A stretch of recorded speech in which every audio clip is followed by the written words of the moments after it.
As senhoras Paula Santana Machado de Souza, coordenadora auxiliar do Núcleo Especializado de Promoção de Defesa dos Direitos da Mulher, da Defensoria Pública do Estado de São Paulo.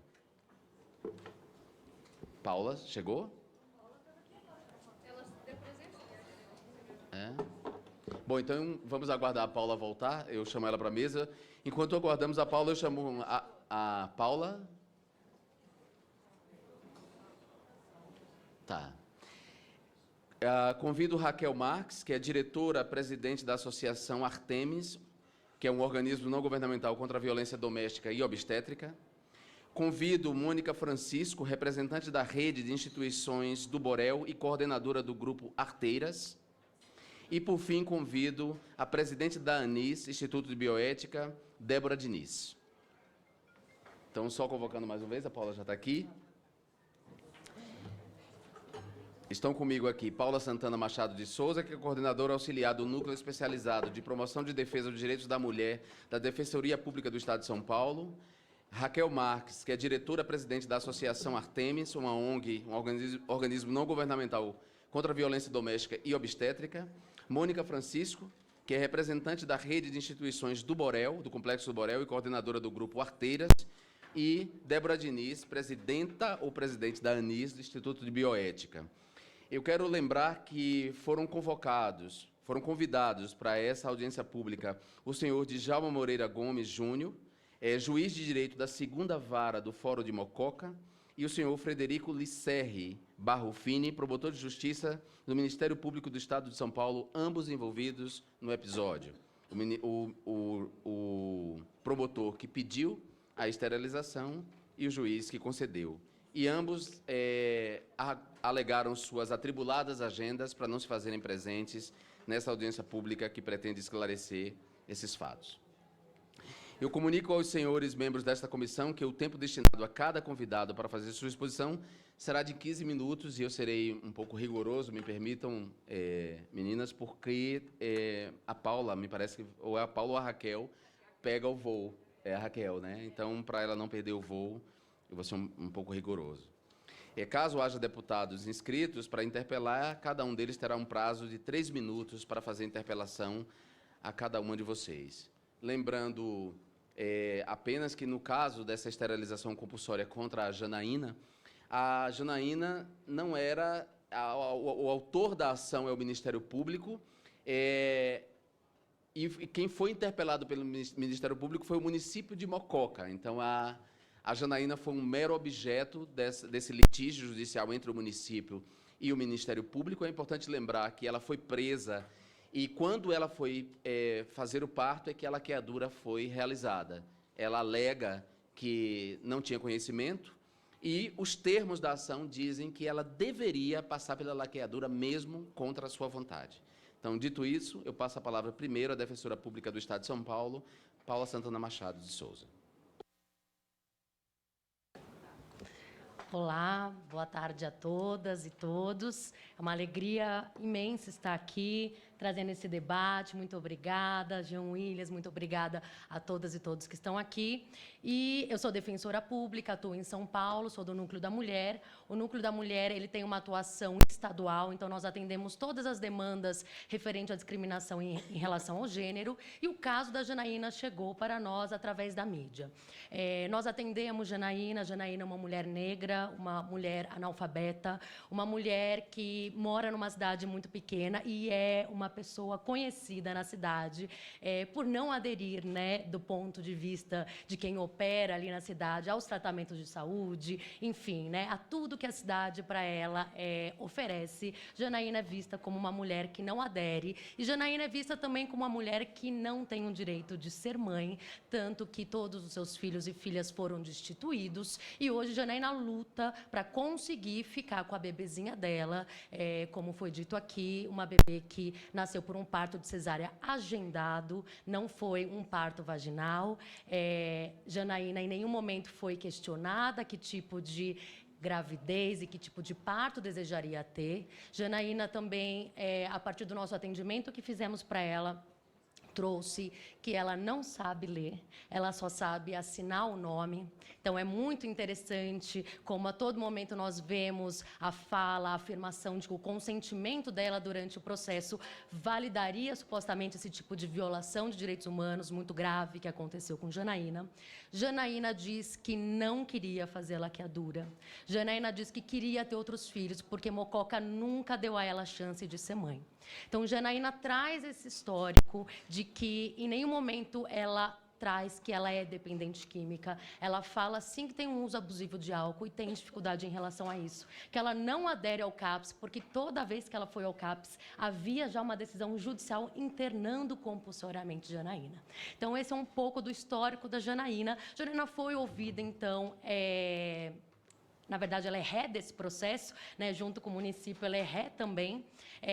Em nenhum momento foi dada oportunidade de defesa e amplo contraditório a ela. Apesar dela ter sido citada, de ter sido chamada ao processo, em nenhum momento Janaína foi ouvida perante o juiz e perante o promotor. Ou seja, Janaína não era vista como sujeita de direitos nessa ação, que, na verdade, se trata de uma intervenção do Estado nos seus órgãos sexuais e reprodutivos. A única vez que Janaína foi ouvida foi por uma psicóloga que, em tese, o que está escrito no processo é que ela questionou Janaína se Janaína queria fazer essa laqueadura. Em seguida, Janaína é direcionada ao balcão do fórum para assinar um suposto consentimento.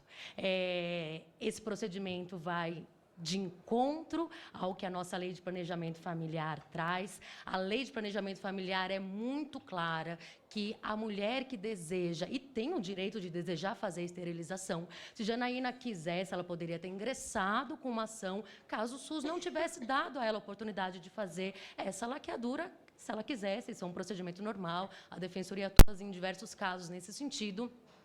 Janaína supostamente foi orientada por uma psicóloga, que não é uma agente da saúde, e a nossa lei de planejamento familiar é muito clara quando ela diz que, quando a mulher fala, deseja, quero fazer a laqueadura, existe uma série de requisitos até que são questionados por ação direta de inconstitucionalidade, porque entendemos que as mulheres podem decidir sobre os seus órgãos sexuais e reprodutivos, então tem esse questionamento em relação a essa lei, mas a lei fala que, a partir do momento que essa mulher, né, tem um consentimento claro, um consentimento orientado, ela tem que ser orientada sobre os riscos, porque é uma cirurgia. E duvido, né, eticamente e até pela formação da psicóloga, que essa psicóloga poderia ter dado a ela essas orientações dos riscos cirúrgicos que Janaína teria caso quisesse realmente aderir a essa laqueadura. Então, nós já encontramos aí um vício, né, de que ela não foi orientada por um profissional da saúde. Esse pedido, né, de esterilização forçada,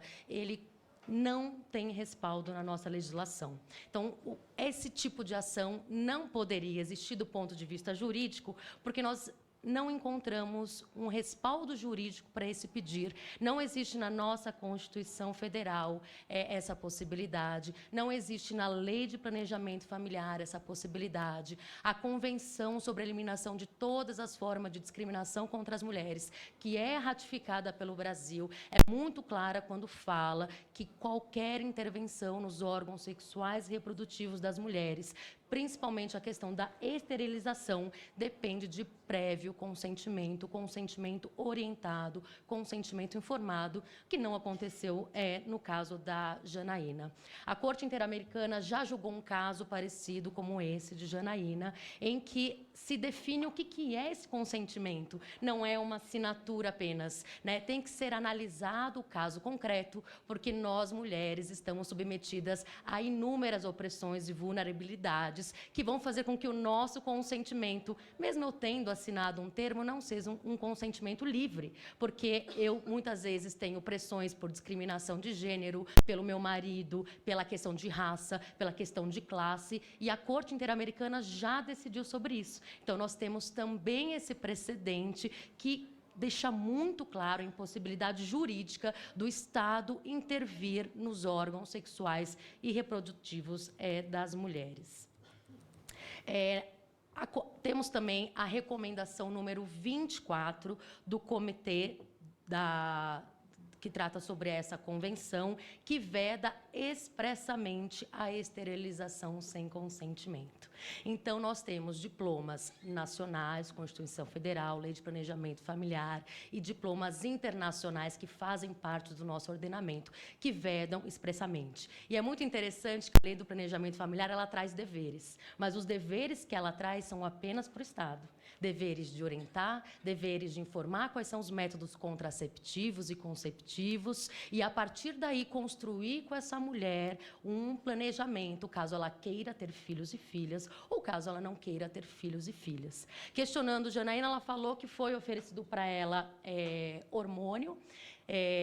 Não soube dizer exatamente, a gente está pedindo o prontuário da Janaína para entender como foi esse acompanhamento na área da saúde, mas Janaína ficou grávida mesmo fazendo esse acompanhamento, então teve aí alguma lacuna nesse tipo de atendimento à saúde da Janaína. E é muito interessante que a Lei do Planejamento Familiar, inclusive, ela traz crimes. Então, quem não observa o que está na Lei do Planejamento Familiar não está só ferindo, né, os direitos sexuais e reprodutivos da mulher, cometendo violência obstétrica. Né? Nós estamos diante de uma mutilação. Janaína, ela estava na mesa de parto, ela disse que ela foi amarrada, ela disse que ela não sabia que ela ia fazer a laqueadura. Ela ficou sabendo no momento do parto, um parto que novamente foi agendado. Não foi um parto, não teve um plano de parto. O momento do parto não foi construído com Janaína. No momento em que a bebê nasceu, nós estamos novamente diante de uma outra violência obstétrica. A criança já é retirada imediatamente de perto de Janaína, porque já existia uma decisão judicial do mesmo juiz, falando que ela não poderia sequer amamentar a filha, sendo que a amamentação é um direito fundamental da mulher e da criança. Então, nesse momento, nós estamos diante de uma outra violência. Ela relata que a criança, a bebê, ficou chorando na sala ao lado e ela deitada a noite inteira na cama ouvindo o choro da criança. Então, é uma perversidade de violações, né? Um conjunto de violações que Janaína vivenciou, e Janaína é um símbolo de várias Janaínas, infelizmente. Né? Nós não vemos, no caso de Janaína, um caso único. A Defensoria em São Paulo já atendeu casos parecidos, mulheres com deficiência, né, que nem sequer são enxergadas como mulheres, casos em que, se não houvesse a intervenção, a moça que ela tinha uma deficiência, mas ela vivia, ela era casada, ela tinha uma vida tranquila no seu dia a dia, trabalhava, mas ela não tinha o direito de exercer, né, os seus órgãos reprodutivos sexuais, ela não tinha o direito de ser mãe, como Janaína também não tem direito, né, de ser mãe pelo isso histórico, e naquele caso a Defensoria conseguiu intervir, a laqueadura não foi feita. Mas, infelizmente, nesse caso, o nosso conhecimento chegou muito tardiamente, e Janaína já foi feito o procedimento. Pelo que ela relatou para a gente, é o tipo de laqueadura que não é reversível, porque ela foi retirada, não foi só cortada. Pelo que ela relatou, a gente vai analisar isso com mais calma, a ter acesso ao prontuário, mas, então, estamos diante de uma não reversão de laqueadura. E é muito interessante que a Janaína, quando nós fomos visitá-la na penitenciária, ela era descrita como uma pessoa passiva, uma pessoa que não demonstrava o que queria, uma mulher que não tinha interesse nas crianças. E quando eu conheci Janaína é o contrário. Janaína, ela busca os seus direitos, mas ela não encontra no Estado, esse Estado que a viola pelo menos há 10 anos, há 15 anos, desde que Janaína se tornou uma mulher, né, e se tornou mãe, a viola constantemente. Então, Janaína já não confia mais no Estado, né? Ela não encontra no Estado alguém que vá respaldá-la, alguém que vá retirá-la dessa situação de violação de direitos humanos, que é extremamente grave. A ideia, a partir, né, dessa série de violências, é construir com Janaína, se é assim ela desejar, e é muito importante nós pautarmos que, durante toda essa discussão, poucas vezes foi dada voz a Janaína. Né? Janaína, muitas vezes, se tornou um personagem, né? Muitos construíram caminho e decisões, mas de certo, ninguém sabia muito o que Janaína queria, mas, se assim ela desejar, a ideia é que se entre, né, a partir dessa violação de direitos, com uma ação de indenização, porque realmente tem uma série de violações aí, como a questão da laqueadura, que não vai poder, provavelmente, ser revertida. E, além disso, Janaína, ela traz muito a questão de como ela não conseguiu, na saúde, né, encontrar métodos contraceptivos, encontrar operadores e operadoras da saúde que não a vitimassem institucionalmente. A Janaína, ela é vítima institucional. A todo momento que ela procura o Estado, ou quando ela está na sua casa, e o Estado a procura, mas a partir de decisões do juiz. É muito interessante quando a gente analisa como a saúde vai até Janaína a partir de ofícios do judiciário, né? Então, que saúde é essa? Como eu vou confiar nessa saúde que vem até a mim somente quando existe um pedido de laqueadura forçada? E o ofício que é enviado para o hospital para realizar a laqueadura, está escrito que, independente da vontade dela, a laqueadura deve ser feita. Então, em que pese tenhamos ouvido que não é um pedido de laqueadura forçada, que Janaína concordou, no momento da cirurgia, como qualquer ser humano, Janaína deveria ter sido questionada. Você quer realizar essa cirurgia? O médico e a médica que realizou também deveria ter feito essa intervenção nesse momento. E, pelo que temos conhecimento até agora, não foi feito esse questionamento, porque Janaína fala que ela nem sabia que ela ia fazer a laqueadura, né? Ela acaba a cesárea, ela também em nenhum momento foi questionada se ela queria fazer a cesárea, acabamos de fazer a laqueadura e é isso. E ela não sabia, na penitenciária ela não foi avisada, então em nenhum momento sequer ela foi vista como sujeita de direitos, né? Sequer o direito de, olha, você vai fazer essa cirurgia, a ela foi concedido. Para finalizar, então, a minha fala, a minha ideia era trazer um pouco do diagnóstico, do processo da Janaína, de como nós temos normativas que claramente não possibilitam esse tipo de pedido. Estamos diante de uma impossibilidade jurídica, não há causa de pedir. Apenas uma única pessoa poderia fazer o pedido da esterilização, e essa pessoa é Janaína. Muito obrigada. Obrigado. Muito obrigado, Paula Santana Machado de Souza, que é defensora pública do Estado de São Paulo. Eu queria chamar a atenção para um aspecto que parece menor, mas não é. Dois homens são responsáveis pela laqueadura compulsória da Janaína. Dois homens, o promotor e o juiz. Nessa mesa, tirando eu, que sou gay assumido, nós temos uma mesa de mulheres, né? Esse dado não é por acaso, assim, né? Há homens do poder querendo tutelar os corpos das mulheres, de todas as mulheres, mas principalmente das mulheres pobres. O caso de Janaína cruza essa vontade de tutela sobre os corpos das mulheres com uma política de drogas e de internação compulsória que também é igualmente desrespeitosa e que também só acontece com os pobres. Dito isso, eu passo a palavra para Raquel Marques, que é da Associação Artemis. Boa tarde. Mais uma vez, volto a essa casa em circunstâncias tristes, muito tristes. A primeira vez, no dia 7 de maio de 2014, vim falar sobre a Ana Carolina Carvalho Santiago, uma mulher que morreu em decorrência do parto que ela vivenciou. Ela sofreu uma manobra de Christeler, que rompeu o baço. Ela morreu de hemorragia, deixando uma filhinha, uma mulher de 18 anos. Naquele ano, 1.813 mulheres haviam morrido em decorrência dos partos, no exercício de seus direitos reprodutivos. Naquela mesma ocasião, também trouxe a história de Adelir Lemos de Góes, que é uma mulher do Rio Grande do Sul, Ana Carolina do Pará, foi do Pará. Adelir foi submetida a uma cirurgia cesariana por decisão judicial, arrastada ao hospital por policiais e amarrada à mesa e operada, enquanto ela gostaria de esperar mais, tentar um parto normal, enfim, tomar outros caminhos aí na sua vida reprodutiva também. E hoje, infelizmente, estou aqui para falar de Janaína Aparecida Quirino, uma mulher de 5 filhos, mãe de 5 filhos, segundo os autos, uma mulher de vida desregrada e que, portanto, não poderia ter mais filhos.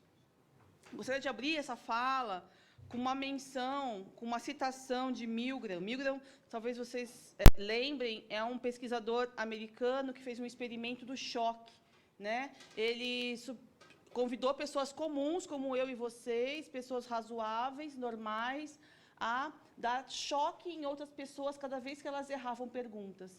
E essas pessoas comuns e normais obedeciam essa ordem e davam choques, eram atores, pelo menos. E aí veio a pergunta desse pesquisador, né? Que história é essa, a obediência? E ele abre o seu livro, Obediência e Autoridade. A obediência é um elemento básico da estrutura da vida social. É sempre necessário algum tipo de autoridade na vida grupal, e apenas o homem que vive isolado não é forçado a atender, através do desafio da submissão às ordens de outros homens. A obediência é um mecanismo psicológico que liga a ação individual a propósitos políticos. É o cimento que prende os homens aos sistemas de autoridade. O extermínio dos judeus europeus pelos nazistas é o pior exemplo de atos imorais abomináveis executados por milhões de pessoas em nome da obediência. Contudo, em escala menor, esse tipo de coisa continua a ocorrer com frequência. Cidadãos comuns recebem ordens para destruir outras pessoas, e assim fazem porque acham que é sua obrigação cumprir as ordens. Assim sendo, a obediência à autoridade, sempre elogiada como uma virtude, assume um novo aspecto ao servir a uma causa má. Longe de ser uma virtude, é transformada num horrendo pecado, ou não. Aí ele cita vários pensadores e o que eles acham acerca da obediência, e ele finaliza. Humanistas defendem a prioridade da consciência individual em tais assuntos, insistindo que os julgamentos morais do indivíduo devem sobrepor a autoridade quando os dois estão em conflito. Por que eu digo isso? Olhando os autos de Janaína, eu localizei pelo menos 20 pessoas que tiveram condições de interromper esse processo. Contudo, essas pessoas seguiram o fluxo, afinal, havia uma decisão judicial. Há alguns fatos que chamam muita atenção. A Janaína, ela, depois de passar por tudo isso que a defensora falou, né, de não ter acesso à saúde e de engravidar várias vezes, ela tem uma decisão judicial acerca dela, de que ela deveria ser submetida à laqueadura. Nesse meio tempo, antes do julgamento final da ação, ela engravida, não se espera sequer o julgamento terminal, e aí eu não tenho os termos técnicos, porque eu não sou advogada, da ação, e aproveitando a gestação, então, Janaína sofre a cirurgia cesariana. Só que é muito importante notar, Janaína, no meio da gestação, é presa por questões relacionadas às drogas, a porte de drogas, enfim. E, por essa razão, Janaína estava sob a tutela do Estado. Né? Olha que precedente perigoso. Para além de todas as denúncias que já foram trazidas aqui, pessoas que estão com restrição de liberdade, sob a tutela do Estado, sem condição de defesa, de fugir, de tomar qualquer outra atitude, elas são violadas em seus direitos, em seus corpos, são mutiladas, porque foi isso que ela foi. Né? Sem querer fazer apologias extremistas, isso lembra fatos terríveis da história, não? Sim. Bom, houve uma mão que fez a laqueadura, que apontou o bisturi. Houveram, pelo menos, 2 mãos que pediram e aprovaram esse pedido. Né? Nós falamos aqui do juízo do promotor. Mas, nesse meio tempo, também, esse processo envolveu várias outras pessoas que se eximiram. Né? Existia um diretor da unidade prisional que nada questionou a respeito dessa pessoa que estava sob a sua responsabilidade. Enfermeiras, no processo, não se impuseram, não se colocaram, não questionaram eticamente essa conduta. Outros médicos também do hospital. Um hospital, ele não funciona de uma maneira individualista, ele está dentro de um sistema. Uma esterilização, para acontecer, ela passa por um comitê de ética. Esse caso não passou. Um hospital tem um diretor técnico e um diretor clínico, respondendo por ele. Também, cadê essas pessoas? Que responsabilidade elas assumiram? O promotor e o juiz não quiseram conversar conosco aqui, trazer suas ideias e suas razões, enfim, para tal atitude. Mas eles também não são casos isolados, e eles não falam desse lugar isoladamente. Existe o Conselho Nacional de Ministério Público, existe o Conselho Nacional de Justiça, que são instituições que estão aí para poder controlar esses profissionais, no sentido de garantir uma conduta ética deles, que, na ausência das figuras desses dois, deveriam estar aqui, a categoria representada, para responder por que as pessoas da sua categoria estão agindo dessa forma e o que vocês, conselhos, estão fazendo para que isso não aconteça e não se repita, né? Enfim, esse caso foi para a segunda instância, também teve votos favoráveis a isso, embora Janaína, em segunda instância, tenha ganho a causa, enfim, foi dito que ela não deveria ser submetida a isso. E existe também um advogado da assessoria jurídica de Mococa, que, em vez de apontar a clara violação de direitos humanos que estavam pedindo ali, ele se limita a dizer que, para tal ação, seria necessário indicar um curador para a Janaína, né? Que isso não seria da alçada do município. Então, você vê quantas pessoas estiveram implicadas nesse processo, que não apontaram as falhas fundamentais, que não se condoeram com a violação dos direitos humanos, que banalizaram o mal. Pessoas normais, que têm suas vidas, seus filhos, provavelmente pessoas muito gentis, mas que lidaram com isso, dessa maneira. O que me faz pensar que é muita certeza de impunidade. Porque se 20 pessoas das mais variadas categorias profissionais são impactadas, veem uma violação dessa gravidade e não fazem nada, pelo contrário, colaboram para que isso aconteça, é sinal de que elas estão convictas de que isso não é um problema, ou, se for, não vai dar em nada. Afinal, Janaína, quem é Janaína? Não é mesmo? Nós, como sociedade civil, olhamos bastante para a questão ou cobramos, exigimos bastante do Legislativo a questão de fazer novas leis, né? Ou cobramos da Defensoria, enfim, de que processem, mas existem outros caminhos que nós precisamos também percorrer e responsabilizar, né? Porque, infelizmente, qual o caminho que há para poder garantir que isso não volte a acontecer? Como é que eu posso garantir que um profissional que tem esse tipo de conduta não volte a esterilizar outras mulheres? Ou que advogados que façam vista grossa a graves violações de direitos humanos tenham as devidas sanções profissionais, né? Nós precisamos acionar os conselhos, né? Aqui no Brasil, há uma leitura errônea de que os conselhos de fiscalização profissional são sindicatos, são instituições que visam defender os interesses e os direitos das categorias, quando não é.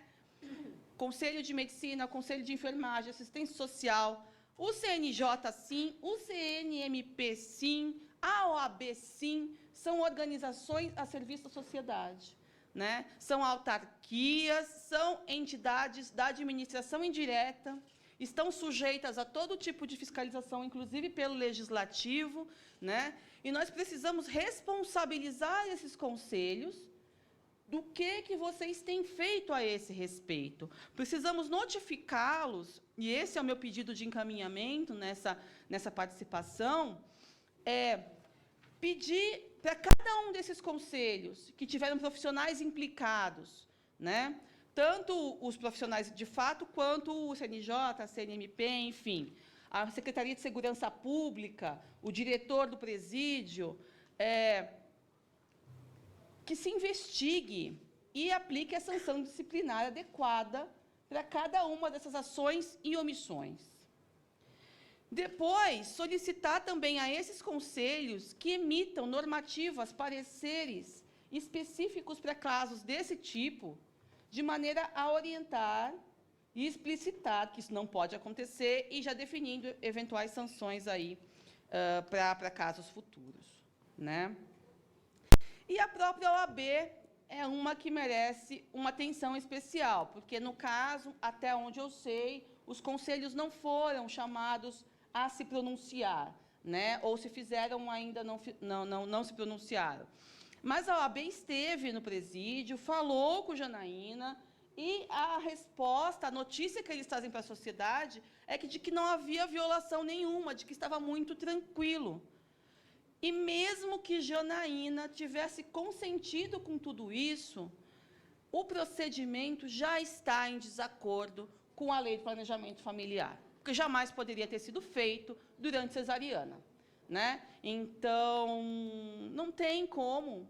A Ordem dos Advogados, passando pano, como se diz popularmente, em violações importantes, em mutilações de nossas mulheres, né? Essa fala do deputado ela é muito importante, de que os homens, né? E quando nós vamos olhando o processo, realmente são só homens envolvidos, e eu estava olhando com a Ilka, quem se esforça um pouco mais é uma advogada que entra depois do município de Mococa, tentando dizer que esse tipo de invasão aos corpos é inaceitável.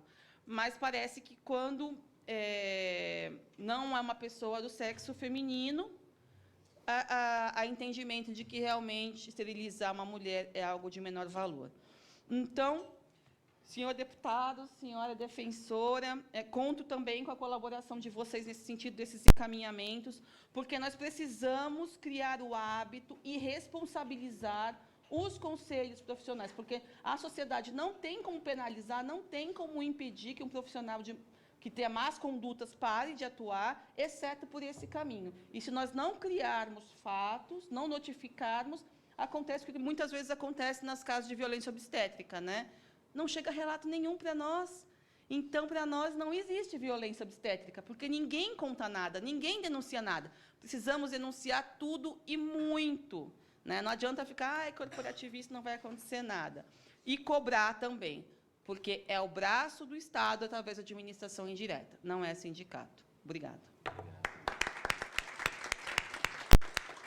Obrigado, Raquel. Só para dizer que essa audiência pública já faz parte desses esforços por parte do Legislativo, ou pelo menos, se não de todo o Legislativo, de toda a Câmara dos Deputados, pelo menos da nossa bancada, minha em particular, como membro da Comissão de Seguridade Social e Família, como membro da Comissão da Mulher, sou a única pessoa com identidade de gênero que integra a Comissão da Mulher, nenhum outro homem, nenhuma outra pessoa de identidade de gênero quer integrar essa comissão, e a gente pode imaginar por quê.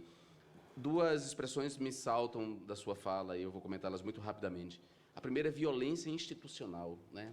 A violência institucional, ela se articula com uma violência inconsciente, que tem a ver com esse aspecto da obediência de que você falou, e a obediência tem a ver com subjetividades constituídas, né, nessa ordem, numa ordem da dominação masculina, numa ordem da opressão das mulheres pretas, dos homossexuais. Para você ter uma ideia, o CNJ, o Conselho Nacional de Justiça, até hoje não deu uma resposta ao corregedor, não deu uma resposta sobre a representação que movemos contra a desembargadora que difamou Marielle depois de morta, a desembargadora do Rio de Janeiro, e que pediu a execução, pediu a minha execução. Ou seja, pediu a execução de um parlamentar eleito, uma desembargadora do Estado pediu isso, certo? O Conselho Nacional de Justiça nunca se move contra juízes, sobretudo quando as ações desses juízes se voltam contra os pobres. E é importante lembrar sempre esse corte de classe. Janaína era pobre, preta, né?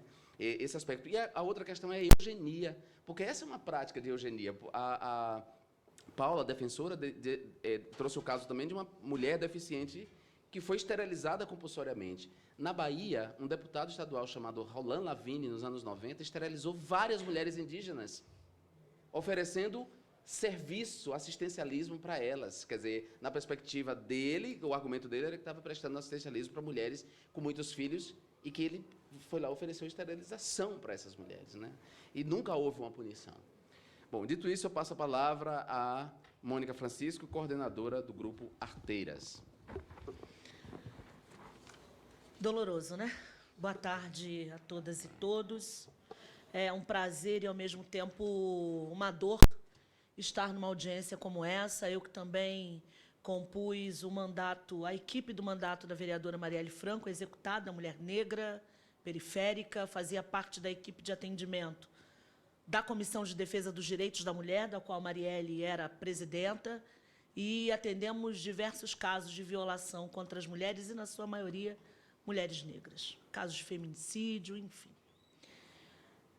Trabalhamos até o fatídico 14 de março, né, que nos atravessou de maneira brutal, enfim, e que todos sabem do desfecho, completando agora 120 dias, sem respostas. Mas seguimos. O caso da Janaína é um caso que passa pela hierarquização racial do judiciário, né? Nesse capitalismo que Juliana Borges, da FESP São Paulo, vai dizer que é o capitalismo da barbárie.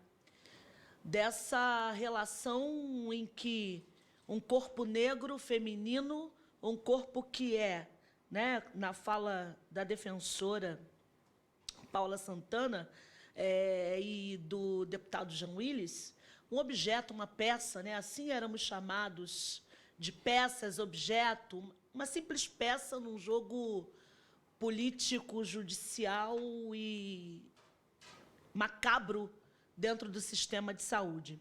Destituída do seu direito à maternidade, porque, além da bebê, né, do bebezinho, ainda 4 filhos anteriormente haviam sido retirados do seu direito de ser mãe. E a destituição da sua autonomia, da sua autodeterminação e da sua própria humanidade, né? Um corpo negro expropriado do seu direito à humanidade e, consequentemente, passível de todo tipo de violência e de banalização da tortura e da violência da qual ela foi alvo, né? O caso da Janaína é um caso que simboliza a biopolítica, a forma, uma espécie de economia política da gestão das políticas públicas em relação aos corpos pobres e periféricos e aos corpos das mulheres negras e periféricas, corpos descartáveis e passíveis de todo tipo de brutalização. Janaína é símbolo dessa brutalidade do Estado brasileiro que se mantém a despeito de uma abolição inconclusa com 130 anos completados no último 13 de maio. Os resquícios dos processos de brutalização dos corpos das mulheres negras, e é preciso se dizer que esse debate precisa, para além do debate de classe, ele precisa ser interseccionalizado pelo debate racial e o debate de gênero. Foi uma mulher negra, pobre e periférica. Então, os corpos das mulheres negras para o Estado brasileiro continua sendo alvo dos resquícios do processo de relação do que foi o sistema escravagista no Estado brasileiro por mais de 350 anos. Corpo esse objetificado, alvo da necropolítica do Estado brasileiro. Não é à toa que a gente já percebe um ascenso já há algum tempo, e o último mapa da violência deu conta disso, do ascenso da morte de mulheres negras em detrimento das mulheres brancas. Nós não queremos que as mulheres brancas morram, mas nós queremos que as mulheres negras continuem vivendo, né? Não é à toa que, segundo o estudo de Juliana Borges, mais de 500% foi o aumento do encarceramento das mulheres negras. 68% das mulheres que compõem o sistema carcerário são negras. 50% deles mulheres negras jovens, presas com quantidade, na maioria das vezes, por tráfico, por levar a droga para os seus companheiros, na maioria das vezes.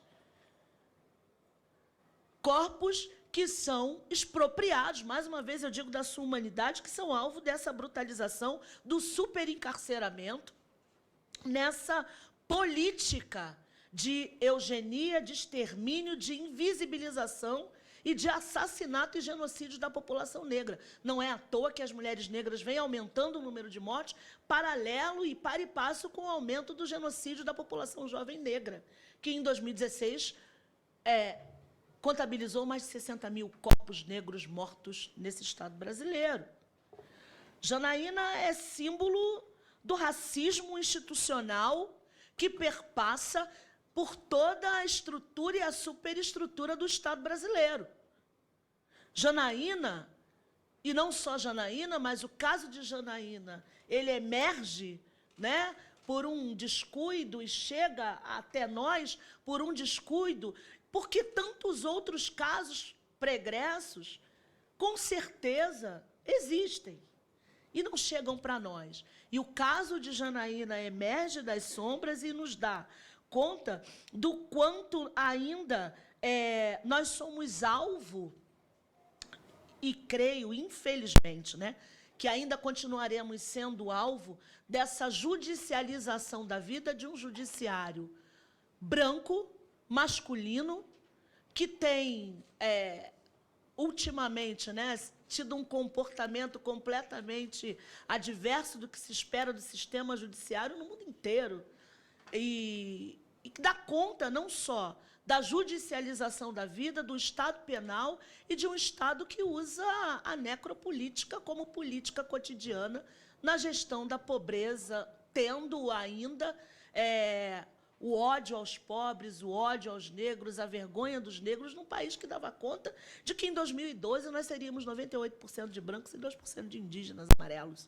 Então, isso dá conta do quanto ainda a ressignificação dos processos de assassinato, execução, aniquilamento da população negra, ele continua em curso no Estado brasileiro.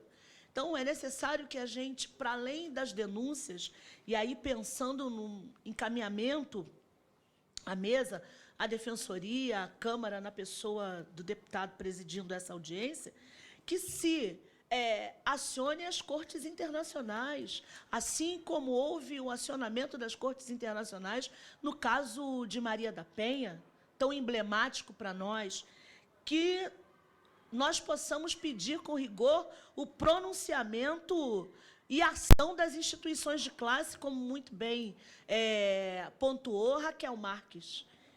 E, para além disso, né, já uma campanha que dê conta de se publicizar de que as mulheres, a todas as mulheres, lhes pertencem os seus corpos. Então, é necessário que a gente, para além do meu corpo, minhas regras, que a gente publicize isso e massifique com campanhas que possam denunciar essa tutela, essa violência, essa brutalização dos corpos femininos pretos, majoritariamente, pelo Estado brasileiro, seja na militarização, na efetivação do biopoder, no controle dos corpos, no controle militarizado dos corpos das mulheres, e isso sendo oriunda de favelas, vivendo no Estado do Rio de Janeiro, sob a intervenção federal na segurança pública e sob a execução de Marielle Franco, e, à sombra da prisão do ex-presidente Lula, a gente entende esse estado de instabilidade democrática, num processo de ascenso desse capitalismo da barbárie, que penaliza e que, nesse momento, nós estamos aqui discutindo esse ato de tortura, violência e violação no seu mais vil mecanismo em relação à expropriação da humanidade de Janaína. Então, fica essas proposições à mesa e a nossa indignação enquanto mulheres negras e o desejo de que essas ações, a gente não é ingênuo, a gente não é poliana, a gente sabe que ainda há muita luta para lutar, a gente iniciou esse processo, essa fala dizendo, né, do quanto a gente ainda espera uma resposta acerca da execução de Marielle, que as respostas elas demoram propositadamente, porque essa é a forma da ação das instituições brasileiras, racistas, misóginas, e esse é mais um resultado da misoginia, do racismo e do ódio às mulheres, principalmente às mulheres negras e pobres, pelo Estado brasileiro, que a gente continue cobrando, continuaremos resistindo, porque ainda há muita luta para lutar, e que a gente possa ocupar os espaços de poder, denunciando as violações e os crimes do Estado brasileiro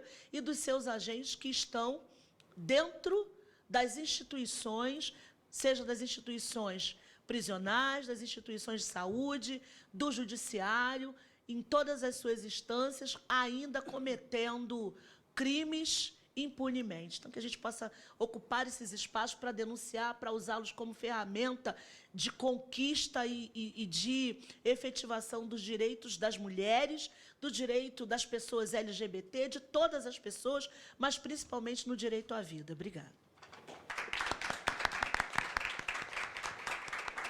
Obrigado, Mônica.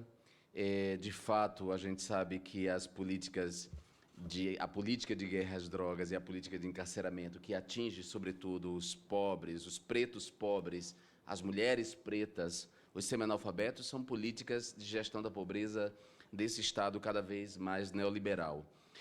Queria dizer que o poder, as instituições de poder, eles produzem uma vida psíquica e conseguem cúmplice entre os próprios desgraçados, quer dizer, entre as próprias pessoas subalternas, o poder encontra cúmplices. E aí eu quero lembrar que a desembargadora Laurita, por exemplo, que negou o habeas corpus a Lula, que está preso de maneira injusta, porque não há provas em relação a ele, a desembargadora Laurita foi a mesma desembargadora que negou a uma mulher réu primária o direito de amamentar a sua criança. Ela negou a essa mulher o direito de amamentar. E foi essa mesma desembargadora que deu a Abdel Maci o direito de uma prisão domiciliar. Quer dizer que Abdel Maci, um violador, um estuprador, teve direito à prisão domiciliar, mas uma réu primária pobre não teve direito a amamentar sua criança. Decisão vinda da mesma desembargadora. Isso significa que o poder tem uma vida psíquica, Mônica, produz cúmplices entre as próprias pessoas desgraçadas. É dessa maneira que nós vemos, por exemplo, aberrações hoje, como pessoas LGBTs votando num fascista, né? Lamentavelmente. Acho também curioso que as pessoas queiram tutelar os corpos das mulheres e impedir que as mulheres decidam se querem ser mães ou quando querem ser mães ou não, porque é um direito, gravidez não é um destino, gravidez é uma escolha. Mas aí o amor à vida, o apreço à vida se restringe só a esse período, porque depois que as crianças nascem e estão pobres ou nas ruas vendendo balas nos sinais, eles fecham os vidros. Quando as crianças são mortas nas favelas, como aconteceu na Maré com Marcos Vinícius, eles vão lá e difamam e dizem que são traficantes para poder justificar o extermínio. Ou atacam uma intelectual como Débora Diniz, que defende os direitos sexuais e reprodutivos das mulheres. E aqui eu já já proclamo minha solidariedade a ela e as ameaças que ela sofreu publicamente na internet, ameaças de morte, por defender direitos sexuais e reprodutivos das mulheres através da DPF que nós apresentamos no Supremo Tribunal Federal. Então, dito isso, prestando minha solidariedade a Débora Diniz, reconhecendo ela como parceira do nosso mandato há muito tempo, eu passo a palavra e muito obrigado pela presença. Eu agradeço o convite, a presença e a expressão de solidariedade, deputado. A minha participação hoje, eu diria que é uma situação, o caso de Janaína Quirino, me provoca em várias dimensões para contribuição nessa mesa tão intensa, e eu tenho uma pergunta muito objetiva a ser respondida hoje. O que fez tantas autoridades sustentarem a legalidade da mutilação como uma medida protetiva de saúde a Janaína? Essas são as palavras que estão nas mais de 100 páginas do processo. Eu começo rapidamente apresentando Janaína pelos termos do processo, porque é isso que importa para o Estado brasileiro ao tomar sua decisão. Nós tivemos aqui uma apresentação alternativa da defensora, que é alguém que, nesse momento, reconhece o rosto de Janaína como o rosto de alguém, mas a tomada de decisão sobre a mutilação do corpo de Janaína é baseada no que eu passo a apresentar a vocês hoje. Então, Janaína, ela viveu 34 ou 36 anos. O processo sequer está certo da idade dela. Como uma mulher anônima, ela era pobre, negra, perambulava pelas ruas e uma desrazão pelas drogas, assim é apresentado no processo. Ela vivia em uma casa qualquer. Eu não sei ao certo a sua idade, porque não há nenhum documento de registro de Janaína pelo Estado brasileiro. Ela é uma mulher indocumentada para a ordem política brasileira. Ela sobrevivia com alguns trocados da assistência de um Estado que mais conhecia ela para internar e perseguir do que cuidar. O pai dos filhos é descrito como um homem violento e que vivia como catador de esterco. Essa definição de quem são os personagens desse processo, ao olhar do poder judicial, me parece bastante importante. Então, Janaína foi compulsoriamente internada algumas vezes e pouco aderiu ao tratamento. Assim é descrita, eu repito. Ela se recusava a ser uma paciente contra a sua vontade. Então, o processo passa a dizer que tem uma necessidade, e aqui eu estou citando, de tratamento para não acarretar danos à saúde da própria Janaína. A necessidade de tratamento, diz o promotor, é a esterilização compulsória. Isto é, cortar trompas, arrancar o útero, eu não sei qual foi a técnica utilizada, para que ela não tenha mais filhos. Janaína pariu 5 filhos, diz o início do processo. Mais adiante se diz que foram 8. Não há sequer consenso sobre o número de filhos que ela tenha. E todos alienados pelo Estado. Uns para adoção, outros para abrigo. O desamparo de Janaína importou menos do que o seu útero. O Ministério Público se concentrou no escondido do corpo, ignorando o que gritava como socorro por aquele corpo que se apresentava diante dela. Fome passou a ser hipossuficiência. Pouca saúde passou a ser comportamento destrutivo. Maternidade passou a ser chamada de irresponsabilidade. Sua existência foi traduzida por um marco jurídico que eu desconheço existir na ordem legal brasileira, que se chama vida desregrada. Se algo provocou a atenção dos vários agentes do Estado, já aqui enumerados pela Raquel, Ministério Público, Judiciário, CREAS, hospitais, não foi o desamparo de Janaína, mas o seu corpo reprodutor. Então, a conclusão foi rápida, e aqui, novamente, aspas ao promotor.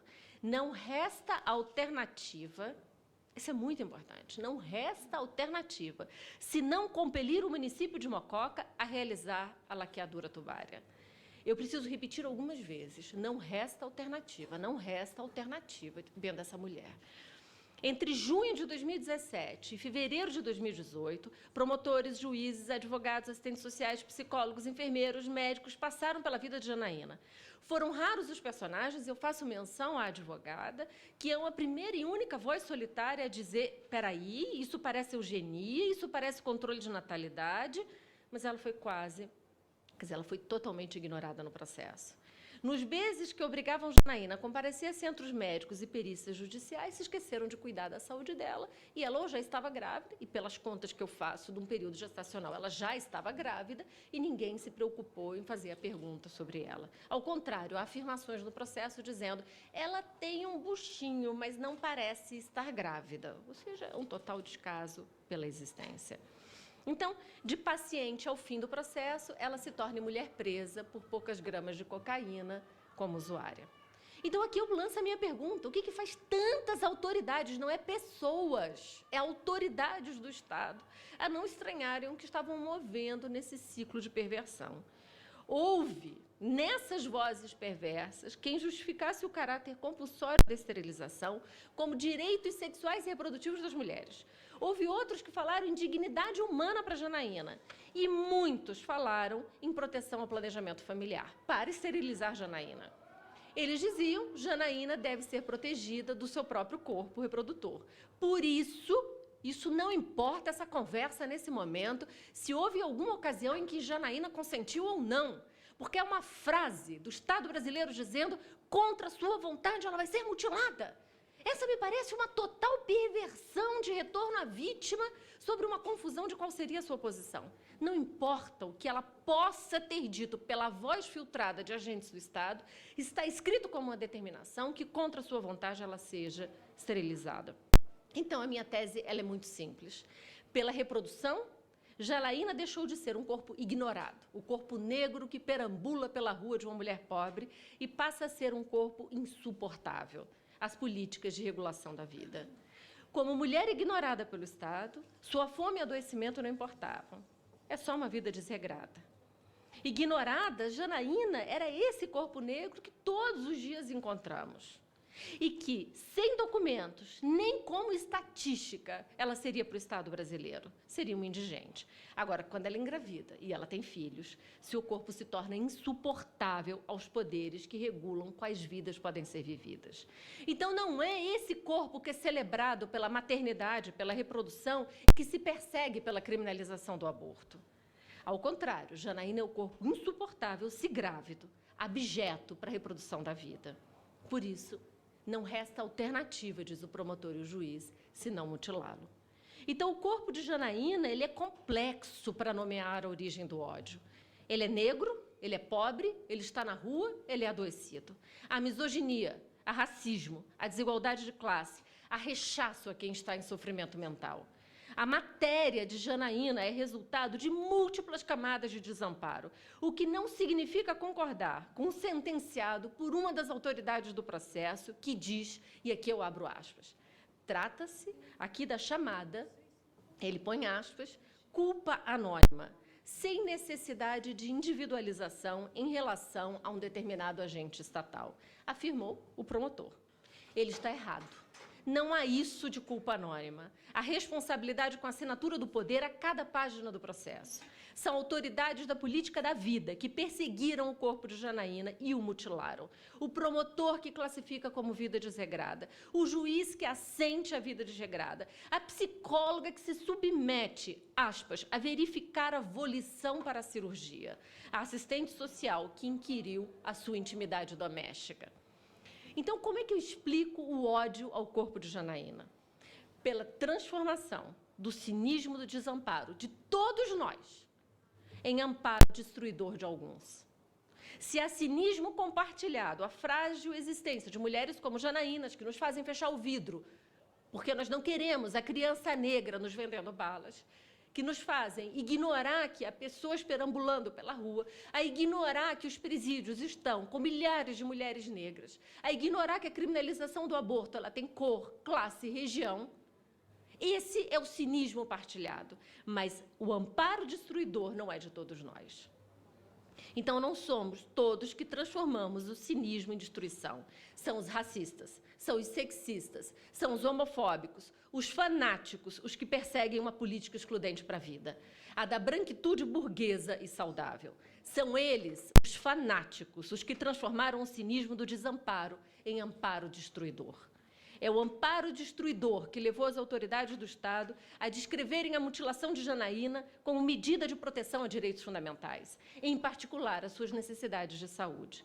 Há uma linguagem de direitos humanos em cada página do dossiê de Janaína, o que exige um deslocamento de quem o lê para sua compreensão. Essa volição, para usar os termos da psicóloga, destruidora, espoliou o nosso vocabulário, que deveria proteger a todos nós e a Janaína dos seus algozes. Eles se referem a marcos constitucionais de dignidade, direito à saúde e autonomia e não se acanham em determinar a esterilização compulsória como medida protetiva. A quem for ler o dossiê, não espere encontrar a linguagem dos médicos nazistas, que odiavam ciganas ou judias e que não escondiam seu desprezo pelo corpo deficiente. São homens, majoritariamente homens e algumas mulheres, cumpridores da lei do Estado, que viram em Janaína uma matéria a ser destruída.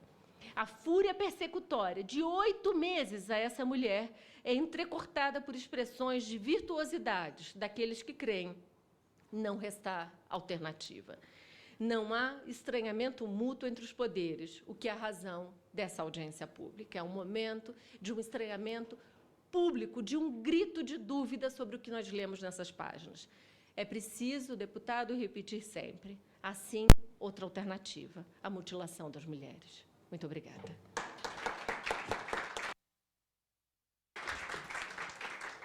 Que prazer para mim ouvir essas 4 mulheres brilhantes. E lamento muito os deputados que querem tutelar os corpos das mulheres nessa casa através das leis que serão aplicadas a todos, deputados que se autoproclamam favoráveis à vida, não estarem aqui para ouvir as vozes daquelas que realmente deveriam falar por si, que deveriam ser ouvidas, lamentavelmente. As brilhantes contribuições que vocês 4, e vou chamar vocês, me permitam, vocês 4 trouxeram. Débora, mais uma vez eu quero proclamar minhas solicitações incríveis para nós, como essa que você deu, entre tantas outras.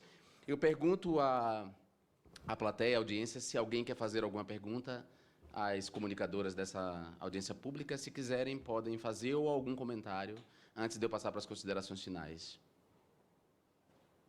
Não se intimidem, podem perguntar. Eu posso imaginar que deve impactar demais vocês, porque impacta a mim também muito isso. Volto mais uma vez a dizer que essa autoproclamação de defesa da vida é uma autoproclamação bastante hipócrita, porque a vida da mulher não importa, porque a vida das crianças pobres, quando conduzidas às carvoarias, aos plantios de cana, à exploração sexual, né, ao tráfico de órgãos, a vida das crianças pobres não importa, né? Não importa nunca. A vida das crianças, quando trans, quando gays e quando lésbicas, também não importa. A vida só importa nessa hora, deles dizerem que são a favor da vida porque não querem deixar que as mulheres decidam quando devem ou não ser mães, e que as mulheres tenham acesso a métodos contraceptivos, tenham acesso à educação sexual e tenham acesso à interrupção segura da gravidez indesejada no serviço de saúde quando ela decidir que não deve ser grávida, ou não deve estar grávida. Não é por acaso que as leis que criminalizam o aborto só criminalizam as mulheres, como se as mulheres gerassem por partenogênese, sem a participação de homens, sem a participação de homens no processo, né? Como se os homens não tivessem participação. E como se as famílias brasileiras, quase metade delas, não fosse chefiada só por mulheres, mulheres abandonadas por homens, abandonadas com seus filhos, porque a elas é imposta a gravidez e depois a responsabilidade de sozinhas cuidar dos filhos. Eu passo, então, agora invertendo a ordem, a Débora Diniz para suas considerações finais. Eu, novamente, gostaria de agradecer, deputada, a sua solidariedade, dizer e me somar que nenhuma ameaça me silencia. Maravilha. Eu não tenho...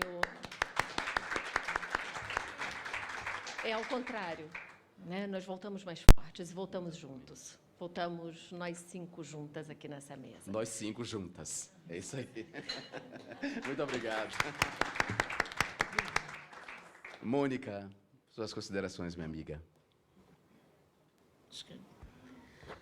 Primeiro, agradecer a oportunidade de estar nessa mesa de fato brilhante, brilhante pela atuação do nosso deputado João Willis, que de fato nos representa, ainda temos essa democracia representativa e para nós não importa a representatividade pela representatividade, mas que essa representatividade esteja alinhada com as nossas pautas, com as pautas das mulheres, porque tentam categorizar João Willis como apenas atuante na pauta LGBT. Sim. Mas a gente entende o quanto a atuação do João Willis também é importante para a pauta das mulheres, para que a gente tenha, de fato, autonomia, autodeterminação, que a gente possa fazer do nosso corpo aquilo que a gente quiser. Então, agradecer por estar nessa mesa brilhante, por estar debatendo um assunto tão doloroso, principalmente para mim, que trago no meu próprio corpo, na minha pele, os signos de Janaína. O lugar do não ser. Porque isso foi fundamental e crucial para que Janaína fosse alvo, o não ser. Janaína não existe. Não existe por ser quem é. Então, só agradecer e dizer que a gente vai estar ao lado sempre de Débora, sempre ao lado de Paula, Raquel, deputado João Willis, ao lado de quem luta e quem está alinhado com a nossa pauta. A luta, tem muita luta para lutar e a gente está aqui, como disse Marielle, não seremos interrompidas, Débora. Não seremos interrompidas. Obrigada. Raquel. Nesta conclusão, eu gostaria de convidar todos e todas a um exame de consciência e a lembrar a importância do diálogo, porque se tantas pessoas passaram por esse processo e nenhuma se indignou a ponto de tentar pará-lo, me faz pensar que essa ideia é naturalizada na nossa sociedade. Não eram 20 monstros, eram 20 pessoas comuns, com seus recortes de classe, de raça, né? E então nós precisamos pensar e conversar com outras pessoas para desconstruir essa mentalidade de que os nossos corpos eles estão disponíveis, de que eles podem ser invadidos, de que nós podemos, em algumas circunstâncias, ter menos direitos, né? Vale conversar com amigos, com mães, na igreja, na rua, onde quer que seja, fazendo um paralelo, que absurdo seria. Quantos homens você conhece que foram carregados para uma vasectomia compulsória porque não pagam pensão ou porque não assumem seus filhos, né? Precisamos, e não queremos isso, tá? Não queremos isso. Nós precisamos também discutir a importância de insistirmos nas denúncias nos órgãos devidos, por mais corporativistas que eles sejam, deputados, porque eles vão precisar nos ouvir. E vamos precisar discutir, aí sim dependemos do Legislativo, de mais controle social. Se são instituições que estão a serviço da sociedade civil, é impossível que não tenham representantes dessa sociedade nos seus espaços de poder. A OAB precisa ter pessoas comuns, não apenas advogados, nas suas questões éticas, o Conselho de Medicina também, e assim por diante. Porque se, de um lado, eles conhecem melhor do que nós a realidade para poder tomar as decisões e julgar, do outro, nós somos as vítimas de eventuais más condutas. E precisamos também estar lá representados para garantir que seja garantido o bem da coletividade. Muito obrigada pelo convite e obrigada a todos. Obrigado, Raquel. A Raquel e a Artemis também é parceira do nosso mandato. Nós temos um projeto contra a violência obstétrica e pela garantia dos direitos sexuais e reprodutivos das mulheres. E passo, por fim, a palavra à defensora Paula Santana. Eu esqueci de trazer um dado, e acho que é importante nesse momento final. A Lei do Planejamento Familiar, ela surge a partir de uma CPI, que traz um dado lá entre 96 e 2006, de que 45% das mulheres em idade reprodutiva eram esterilizadas. Então, nós temos que estar alertas, porque ainda nós temos, em 2006, um dado que o Ministério da Saúde traz para a gente, que está aumentando o índice de mulheres que não têm escolaridade e não têm renda sendo esterilizadas. Então, em 96, nós tínhamos o índice de 41% e hoje nós temos o índice de 53%.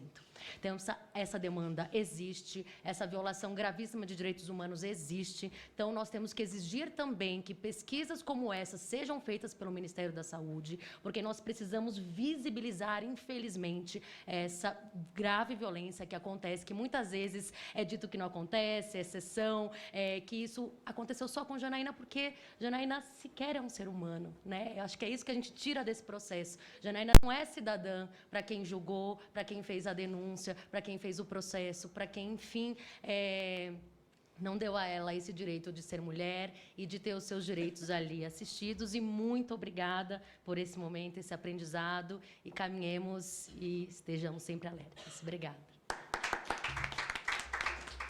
Muito obrigado, Paula. Só para deixar claro que nenhum de nós, pelo menos eu, deputado federal, e Débora Diniz, intelectual, ativista, que tratamos mais diretamente dessa questão da interrupção da gravidez indesejada, da interrupção segura da gravidez indesejada. Em nenhum momento nós defendemos aborto como método contraceptivo. Ao contrário, defendemos o acesso das mulheres ao conhecimento, a métodos contraceptivos e conceptivos. Defendemos a interrupção da gravidez indesejada e sabemos que a legalização e a regulamentação vai fazer cair o número de abortos, como aconteceu nos países civilizados. Para nós importa toda a vida, principalmente a vida consciente, que é a vida das mulheres, certo? É importante que se diga isso. Aos hipócritas que se proclamam pró-vida, mas que, por exemplo, difamam meninos pobres quando atacados pela polícia nas favelas para justificar os seus extermínios e as suas mortes, para os que se dizem pró-vida, eu quero só lembrar um verso de Caetano Veloso de uma música de 1988 chamada Vamos Comer, que ele diz: o padre na televisão diz que é contra a legalização do aborto e a favor da pena de morte. Eu disse não, que pensamento torto. Nós não somos a favor da pena de morte, não somos a favor do encarceramento em massa dos pobres pretos, não somos a favor do extermínio da juventude negra, somos a favor da vida, da equidade de gênero, do respeito aos pobres e, sobretudo, em defesa da democracia. Agradeço aos senhores convidados, às convidadas pelas ilustres presenças, a todas e todos vocês que nos acompanharam através das redes. Nada mais havendo a tratar, declaro encerrada essa audiência pública. Muito obrigado a todas e todos.